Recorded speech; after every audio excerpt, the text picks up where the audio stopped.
Hi everyone, good morning. So sabi ng sinong kapatid mo yung nagsabi nun? Yung kapatid ko si Elias. Sabi ni Eliasar, ba't di daw kami mag-vlog ni Vray? Ayan na, nag-vlog na kami Eliasar. Manood ka, ipopost ko to sa YouTube. Ayan. Buhay pa ba yung account mo? Oo, buhay pa. Kasalukuyan kaming nasa EDSA ngayon. At lahat na ng traffic sa mundo na daanan namin.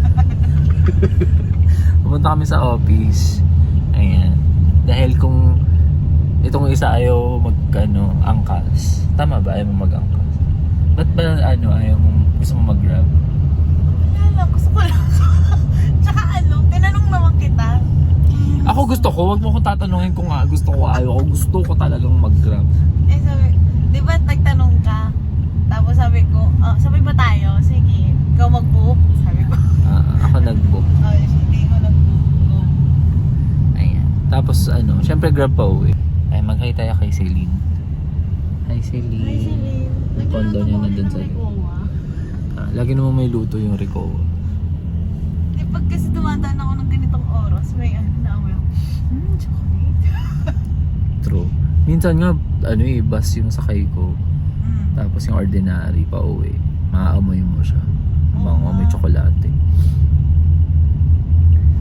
Wala pa rin kami sa office. Konti ba lang yung inusad namin? Wala. Bored kami, so nag-record na lang ako. Ewan ko kung ilang minutes yung pwede kaya. Pag didikit-dikitin ko na lang yung edit, tinatabad ako, tapos lalagyan ko na lang ng music. Oo, totoo. Ten, ten, ten, ten, ten. So anong masasabi mo sa traffic sa EDSA? Walang kupas, lumalala. Kahit may bus lane. Oo, ngayon may bus lane. Pero kasi nga, balik pasukan na kaya ganun.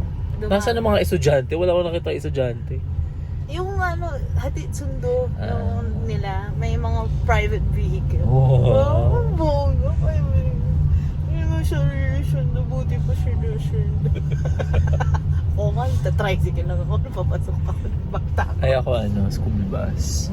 Ay, bongga? School bus? School bus simula, nung nursery, kinder. Hindi ako nag-prep eh. Nursery, kinder. Hindi ko maalala. Parang hatid sundo lang ako. Nung kinder, nagsa-school bus na ako.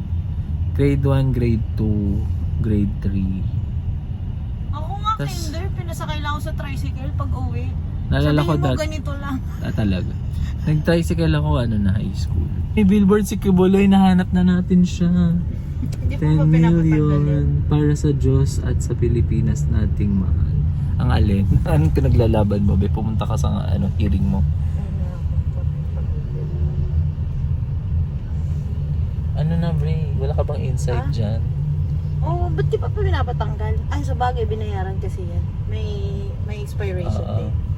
Kailan? Alamin natin. Sumususunod. Gumanong ka yung kamay. Alamin natin. Gumanong ka para mamaya pagdating natin na office. Andun na tayo. Gumanong? I-cover mo yung camera lens. Ay! Ito yung camera lens. See you later, gumanong ka. See you later. Andito na kami. Ay, saan po? Ay, hindi mo Kakaliwa po tayo. Kaliwa ako. Sorry kuya, nagbablog kasi. Pasensya na nagbablog kasi. Kunwari vlog. Pero hindi naman mga itsosero pala ka. Mag-thank you kay kuya. Thank you po. Tsaka dun sa guard. Pag sinara, yung pintuan. Thank you po. Thank you kuya.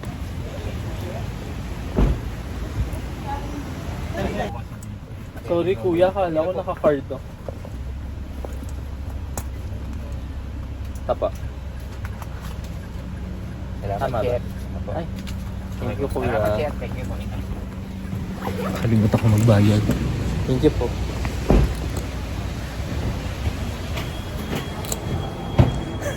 Nakalimutan ko magbayad. Nakalimutan ko magbayad. Naka-cash pala ako.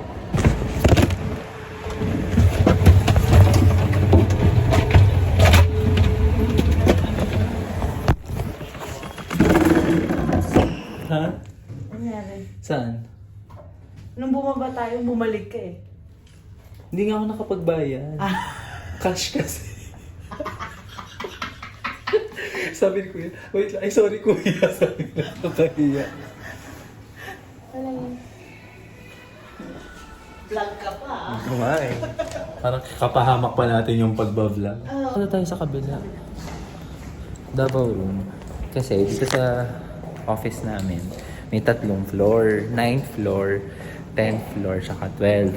Lahat ng mga meeting room sa 12, Luzon provinces, di ba? Tama ba? Tapos lahat ng mga meeting room sa 10, Visayas. Tapos pag 9, Mindanao.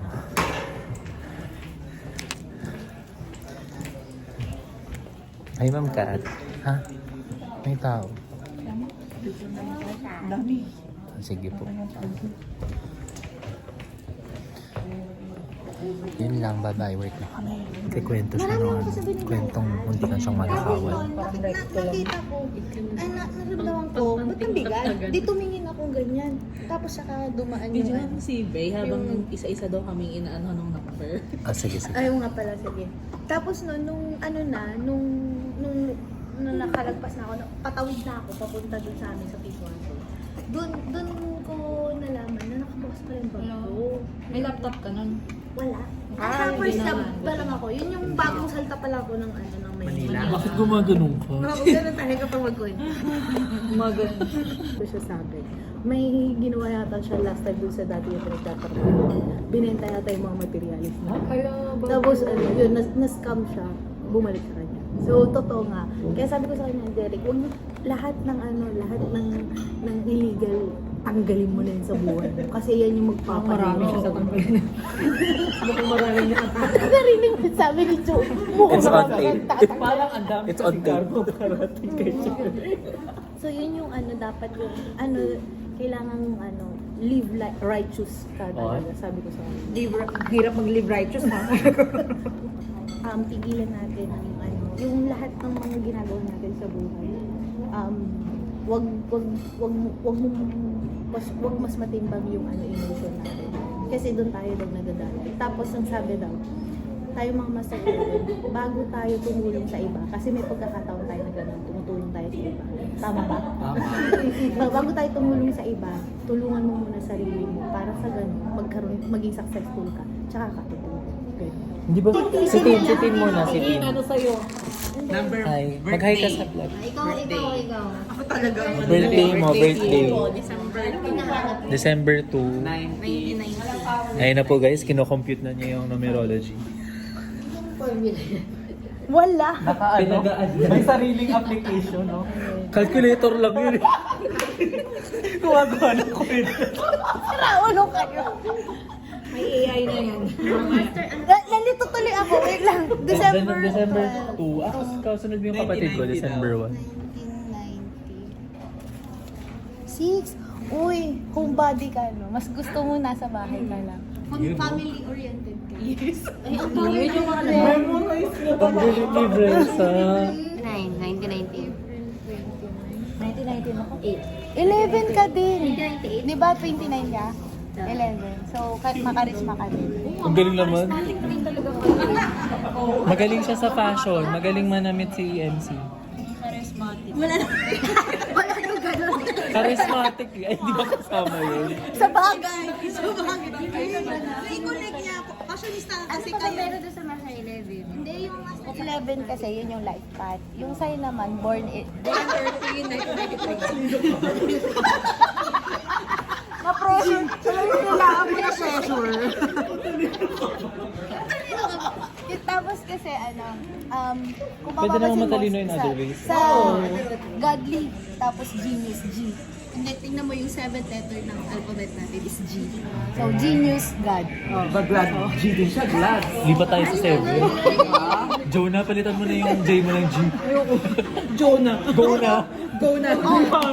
Tapos eagerness ka sa knowledge. Kumbaga parang parang gusto mo Eagerness. yung gusto mo may matutunan ka lagi. Yung ganun. So, parang Lipat ka na sa team namin.